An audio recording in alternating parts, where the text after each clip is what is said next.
Alors, l'objectif de la séance d'aujourd'hui, c'est de vous montrer comment vous pouvez installer PostgreSQL avec l'extension PostGIS.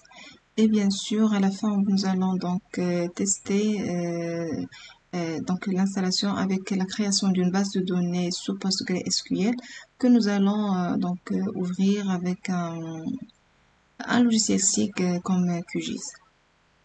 Très bien, donc là, on commence. Alors sur Google, on va chercher PostgreSQL. Donc on va cliquer sur la page qui concerne le téléchargement. Alors pour moi ici, je vais choisir pour Windows. Ensuite, on va cliquer sur télécharger donc l'installeur. Donc là, ça va prendre avant. Donc on va choisir d'abord donc la version. Donc je vais prendre la dernière version. Et pour le système d'exploitation Windows 64 bits, on clique dessus. Et là, donc, le téléchargement va commencer. Donc, ça va me prendre quelques secondes.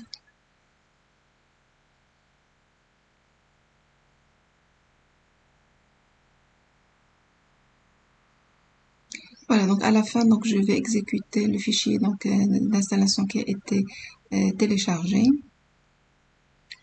Donc, c'était utilitaire. Donc là, je vais cliquer sur suivant. Suivant, là, c'est le chemin d'installation. Donc ici, ce sont les composantes de mon installation. Donc, je vais laisser tout cocher. Donc, notamment le Stack Builder qui va me permettre par la suite d'ajouter l'extension PostGIS. Alors là, il me demande un mot de passe. C'est le mot de passe de l'utilisateur Postgres. Donc là, c'est important de bien retenir le mot de passe ou même de le noter quelque part parce que vous en aurez besoin chaque fois vous voulez vous connecter à PostgreSQL. Bon, sinon, si vous oubliez le mot de passe, il faudra alors refaire l'installation. Alors, suivant, donc là, c'est le port par défaut, donc il me donne ce port-là. Vous pouvez le changer, sinon vous pouvez le laisser. Et voilà, donc suivant. Donc là, l'installation se lance. Ça m'a pris environ 2 minutes. À la fin, il me donne cette fenêtre-là. Donc là, pour lancer le Stack Builder, donc il va me permettre, comme j'ai dit, d'ajouter l'extension PostGIS. Donc directement après l'installation, il peut vous lancer le Stack Builder. Sinon, s'il vous donne pas cette fenêtre, alors là, vous pouvez vous pouvez lancer le Stack Builder via les programmes, donc comme ici. Donc vous allez chercher et vous lancez l'application Stack Builder. Alors pour moi, je clique sur suivant. Voilà, donc là, l'installation de PostGIS commence. Donc je choisis, je veux l'installer sur quel PostgreSQL. Pour moi, j'ai une seule instance qui est installée sur ma machine et je clique sur suivant.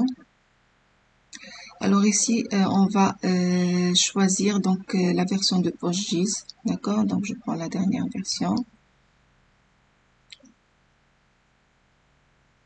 Voilà, donc sinon vous pouvez aussi regarder si vous voulez ajouter d'autres extensions, vous pouvez le faire. Pour moi, je vais installer que l'extension PostGIS et je clique sur suivant. Donc le chemin d'installation, vous pouvez le paramétrer. Alors suivant.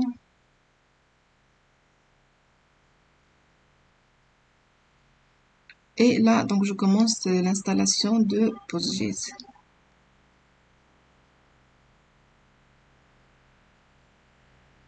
Donc là, il faut accepter, donc c'est la création de certains paramètres nécessaires pour l'installation et la configuration de PostGIS. Donc vous cliquez sur oui, oui.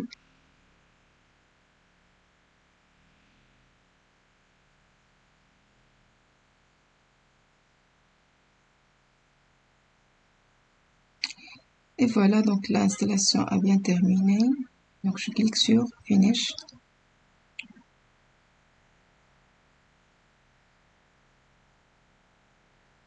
Donc là, je vais lancer pgadmin. Très bien, donc pour se connecter, il me demande d'abord le mot de passe qu'on a saisi lors de l'installation. Donc c'est pourquoi je vous ai dit c'est important de bien retenir le mot de passe. Voilà. Très bien, donc là c'est l'interface de pgadmin. Donc là sur database, donc il me montre ici donc quelques éléments comme les schémas, les extensions, ainsi de suite sous Postgres. Donc là, l'objectif, c'est d'ajouter une base de données test. D'accord? Donc, sous Database, on va cliquer sur clic droit à créer une base de données. Donc, on va donner un nom, par exemple, test. Vous pouvez le créer même avec du code SQL, sinon vous pouvez toujours utiliser cette fenêtre-là et on clique sur enregistrer. Donc voilà la base de données qui a été ajoutée. Donc là, si vous remarquez dans le schéma de cette base de données, dans les fonctions, c'est encore vide, d'accord, il est encore vide et même dans les tables.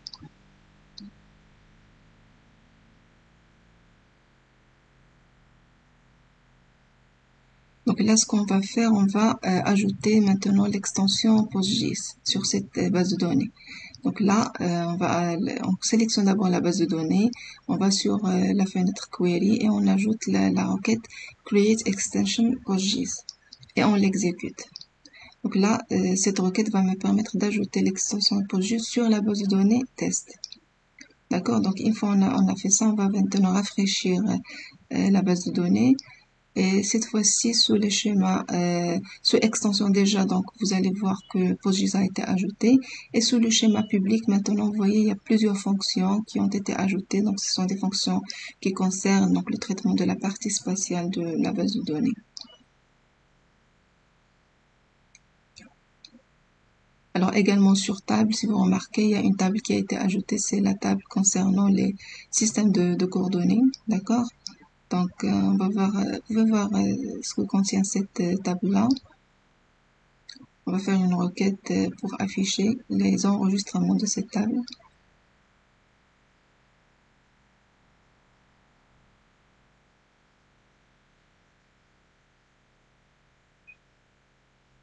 Et on l'exécute. Voilà, donc là, ça me donne les systèmes de projection avec leur code PSG. Voilà, donc là, je passe sur QGIS pour se connecter à la base de données qu'on vient de créer avec PostgreSQL. Alors pour le faire, donc là, j'ai besoin de ce panneau explorateur. Donc si jamais vous n'avez pas ce panneau-là dans votre interface QGIS, il suffit de l'ajouter. Donc vous faites un clic droit, faites un emplacement vide dans le menu et vous vérifiez que le panneau explorateur est bien coché. Alors sur ce panneau-là, donc je vais double-cliquer sur PostgreSQL. Et là, donc là, je vais ajouter une nouvelle connexion à la base de données qu'on vient de créer. Donc, nouvelle connexion. Alors, donc là, on va donner un nom à notre connexion. Et donc, par exemple, on va la nommer TestDB.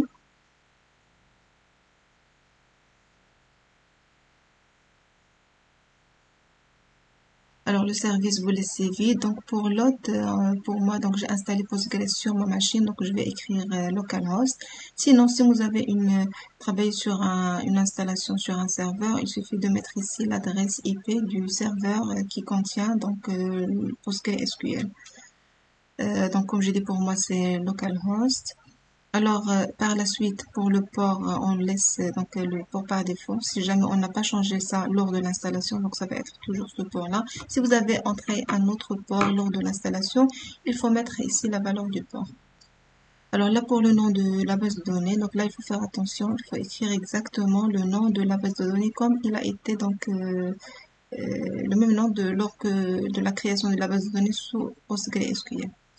Alors pour la suite, donc non, on va pas utiliser une authentification avec le mode SSL, on va faire avec login et mot de passe.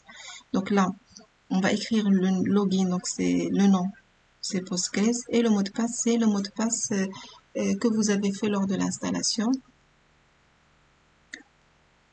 Alors par la suite, vous pouvez donc enregistrer cette configuration comme ça chaque fois vous allez la trouver ici, donc vous n'avez pas à rentrer ces informations à chaque fois. Et on clique sur tester la connexion. Voilà, donc connexion a bien réussi. Alors ensuite, vous pouvez donc activer ou bien désactiver certaines options, comme par exemple n'afficher que les couches dont la géométrie est listée, d'accord. Par exemple, ne pas résoudre le tube pour les géométries non restreintes si jamais vous avez des contraintes sur la géométrie. Ne regardez qu'en les schémas publics. Si jamais vous avez plusieurs schémas dans votre base de données et que vous voulez seulement travailler avec les tables qui existent sur le schéma public, lister les tables sans géométrie, vous pouvez la cocher si jamais vous voulez avoir sur QGIS des tables qui sont non géométriques. Utiliser les métadonnées, donc là c'est aussi utile quand vous travaillez avec une base de données existante et qu'elle contient des métadonnées. C'est important donc de visualiser ces métadonnées là, donc ça va vous permettre de mieux comprendre la donnée. Et finalement, donc, permettre l'enregistrement, le chargement des projets dans QGIS. Donc là, c'est important aussi de cocher ça parce que ça va permettre à QGIS de enregistrer dans la base de données. Donc là, je vais cocher cette option-là. Je peux cocher également donc le fait qu'il me liste les tables alphanumériques qui sont non géométriques. Voilà, donc une fois je clique sur OK, donc voilà la connexion qui a été ajoutée sous PostgreSQL. Donc pour la première fois, je dois encore saisir mon login et mon mot de passe. Et on clique sur OK. Voilà donc la base de données, donc c'est qui contient un seul schéma, c'est public, d'accord? Donc là, vous pouvez maintenant travailler normalement avec cette base de données. Par exemple, vous pouvez ajouter des tables directement à partir de QGIS. Par exemple, on va ajouter une table, toujours dans le schéma public. On lui donne par exemple le nom couche 1. Et vous pouvez ajouter des attributs, par exemple un ID qui est de type integer, un entier. Un deuxième champ nom, par exemple, qui est une chaîne de caractères, donc soit chaîne avec une taille limitée ou bien illimitée. Alors la géométrie, donc là voilà définir la géométrie de votre couche, par exemple ici je vais prendre point. Bien sûr il faut cocher l'index spatial, c'est important pour travailler avec les requêtes spatiales qui concernent la géométrie. Et vous allez choisir également le système de projection. Donc le système de projection pour moi c'est Normaroc et on clique sur OK. Voilà donc la table qui a été ajoutée sous la connexion TestDB. Donc par la suite, vous pouvez travailler maintenant normalement avec cette table, vous pouvez l'éditer, vous pouvez la modifier. Donc tout d'abord, je dois faire glisser donc la table couche 1 dans l'espace projet. Et une fois que vous le faites, donc là, vous pouvez activer l'édition et ajouter, modifier, supprimer donc des entités sur la table. Donc là, c'est la première façon. Donc on a ajouté des tables directement sur la connexion. Maintenant, si vous avez des données existantes, vous pouvez les importer. Donc pour le faire, sur le menu base de données, on va cliquer sur gestionnaire base de données. Et là, sous fournisseur de services, on va sélectionner PostGIS et on va sélectionner la connexion TestDB qu'on vient de créer. Alors une fois on la sélectionne, on va cliquer sur importer des couches. Donc là, vous pouvez importer des couches soit Shapefile, des couches GeoPackage ou autres. Donc là, par exemple, je vais chercher sur mon ordinateur une couche que je veux importer ici sous cette connexion, par exemple, la couche shapefile commune.shp. Je clique sur OK. Donc voilà, la clé c'est ID. Et je vais cocher l'index, la création de l'index spatial et je clique sur OK. Voilà donc la couche qui a été ajoutée rapidement. Donc là, vous pouvez la voir même ici. Donc vous sélectionnez la couche, vous allez voir ici des informations sur la géométrie, donc les différents attributs, champs qu'elle contient, si jamais il y a des contraintes, l'index spatial. Ici, c'est la table attributaire qui contient l'ensemble des enregistrements de votre couche. Et là, vous pouvez visualiser la couche, d'accord, commune. Voilà, donc je pense on va la faire glisser ici pour voir le contenu. On va cliquer sur zoom sur la couche et voilà. Donc là on a testé les deux cas de figure. On a créé une connexion à une base de données PostgreSQL. On a ajouté d'abord une couche, une table nouvelle. On l'a configuré comme on veut. Je vous ai montré comment vous pouvez commencer l'édition sur cette couche-là et l'alimenter. Et la deuxième cas de figure, c'est importer des données existantes.